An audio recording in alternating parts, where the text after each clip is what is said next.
सदियों से हमारे बीच में रहती आ रही एक ऐसी सकाफत और तहजीब जिनका ये मानना है कि वो एक ही रब की इबादत करते हैं, मगर इनकी इबादत हमारी इबादत से बिल्कुल मुख्तलिफ हैं और इनकी इस बात को भी हम दरगुजर नहीं कर सकते कि इनका मानना है इनकी आबादी में कमी का बाइस हम मुस्लिम ही हैं। इनके मुताबिक पाकिस्तान बनने के बाद जब मुस्लिम्स पाकिस्तान आना शुरू हुए तो उन्होंने इनके साथ लड़ना शुरू कर दिया, जिसकी वजह से इनकी आबादी में खासी कमी आई। मुसलमानों ने कहा कि बाद में आके जब वो इस्लाम आई तो हम लोग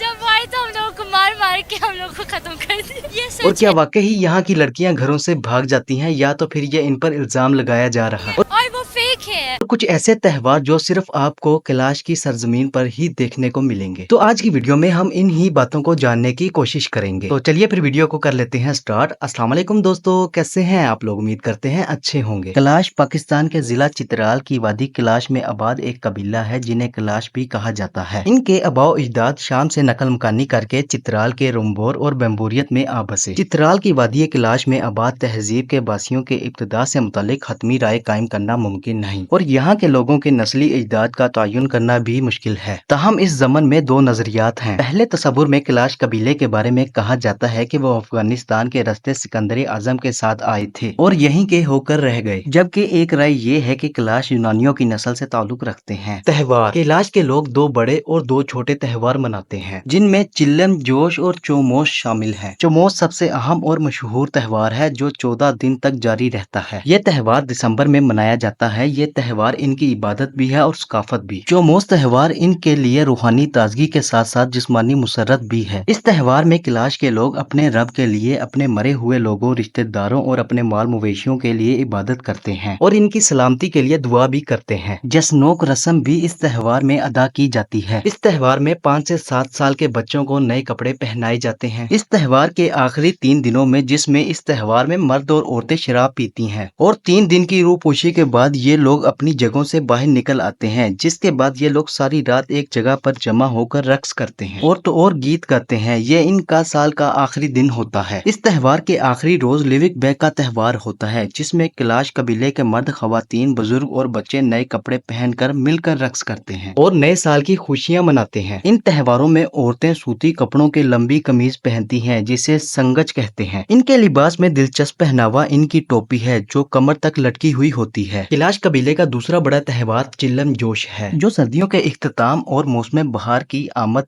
पर मनाया जाता है। इस त्योहार के ऐलान के साथ सर्दियों के तकलीफदा हालात को रुखसत किया जाता है और बहार का इस्तकबाल किया जाता है। ये शुक्राने की एक रस्म है और इबादत भी, जो सर्दियां गुजरने के बतौर शुक्राना मनाई जाती हैं। इन लोगों के बकौल जब इर्द गिर्द सख्त सर्दी और बर्फबारी पड़ी हो और कठिन हालात हो जिसमें मौत भी वाक़या हो सकती है, इसमें जब अल्लाह आपको बहार का मौसम देखने का मौका देता है तो क्यों ना शुक्राने का त्योहार मनाया जाए। वादी में 3 दिन तक रक्स, मौसीकी, पीने पिलाने और लजीज खानों का बंदोबस्त किया जाता है। त्योहार में गुलपरी की रस्म भी अदा की जाती है जिसमें गांव के तमाम बच्चों पर एक नौजवान दूध छिड़कता है और खवातीन इस नौजवान को हार पहनाती हैं। इस त्योहार में नौजवान लड़के और लड़कियां अपना जीवन साथी भी चुनते हैं और इनकी शादियों का ऐलान किया जाता है। त्योहार के आखिरी रोज कैलाश मर्द दूसरे मैदान में जमा होकर इकट्ठे हो जाते हैं जहाँ वो अखरोट की टहनियाँ, पत्ते और फूल हाथों में लेकर इन्हें लहरा लहरा कर इस मैदान की तरफ धीरे धीरे चलते हैं, जहाँ खवातीन भी हाथों में सब्ज पत्ते पकड़कर इन्हें लहराते हुए इनका इंतजार करती हैं और जब ये ग्रोह खवातीन के करीब पहुंच जाते हैं तो वो पत्ते और फूल इन पर निछावर करती हैं और एक ही वक्त में ये पत्ते खवातीन पर फेंकते हैं, जबकि खवातीन भी मर्दों पर ये पत्ते फेंक देती हैं और सब मिलकर रक्स करते हैं। जोशी त्योहार के आखिरी दिन वादी में चाहने वाले नए जोड़े बेम्बोरियत से भागकर शादी का ऐलान भी करते हैं। चलें, ये तो हो गए इनके त्योहार। अभी हम बात करते हैं कि इस बात में कितनी सच्चाई है कि यहाँ की लड़कियां घरों से भाग जाती हैं। देखें, इस चीज को बहुत से लोगों ने गलत रंग देने की कोशिश की है। अभी जैसा कि हमने आपको बताया, ये इनकी एक रस्म होती है जिसमें ये लड़के के साथ भागकर शादी का ऐलान करती हैं और इसके कुछ दिन बाद लड़की के घर वाले लड़की के पास जाते हैं और उससे पूछते हैं कि कोई मुश्किल तो नहीं हो रही। अगर लड़की ना कह दे तो वो इसे इजाजत दे देते हैं रहने की, अगर हाँ कह दे तो वो इसे वापस ले जाते हैं और अगर लड़की हाँ कर देती है तो फिर लड़के वाले कुछ तहाइफ लेके लड़की वालों के घर जाते हैं और इसी तरह तकरीबन 6 माह तक इनका एक दूसरे की तरफ आना जाना चलता रहता है, जैसे कभी लड़की वाले लड़के वाले की तरफ और लड़के वाले लड़की वाली की तरफ। अब देखें, ये बात भी सच है कि लड़कियां भाग कर ही शादी करती हैं, लेकिन ये इन इनकी रस्म है। जिस तरह से हमारी बहुत सी रसूमात होती हैं जिन पर हम अमल करते हैं, इसी तरह से इनकी भी बहुत सी रसूमात होती हैं, लेकिन इसे गलत रंग देकर आपको बताया जाता है। अच्छा, अभी हम देखते हैं कि इनका ऐसा मानना कि मुसलमान ही इनकी आबादी की कमी का बाइस बने, क्या ये सही है या गलत? अब इस बात में कितनी सच्चाई है वो तो हमें नहीं पता, तारीख ही जानती होगी बेहतर। लेकिन एक जो चीज हमें समझ आई है कि वो ये है कि जब हिंदुस्तान वाले हिंदुस्तान जा रहे थे और पाकिस्तान वाले पाकिस्तान आ रहे थे, उस दौरान बहुत से मुस्लिम और सिखों के कत्ल हुए थे। ये उस वक्त की बात है जब पाकिस्तान वजूद में आया था। तो हो सकता है कि इसी दौरान इनके भी काफी लोग कत्ल हुए हों, जिनका इल्जाम ये हम मुसलमानों पर लगाते हैं, और इसी वजह से कैलाशी लोग मुसलमान मर्दों से शादी करने की इजाजत नहीं देते। अब इस बात में कितनी सच्चाई है ये तो तारीख ही जानती होगी कि किसने किसका कत्ल किया। हमें जितना पता था हमने आपके सामने रख दिया। और आज की वीडियो से अगर आपको कुछ नया जानने को मिला हो तो लाइक और सब्सक्राइब लाजमी से कीजिएगा, और हमें दीजिए इजाजत। हम मिलेंगे आपको एक नई वीडियो में एक नए टॉपिक के साथ। तब तक के लिए अल्लाह हाफिज।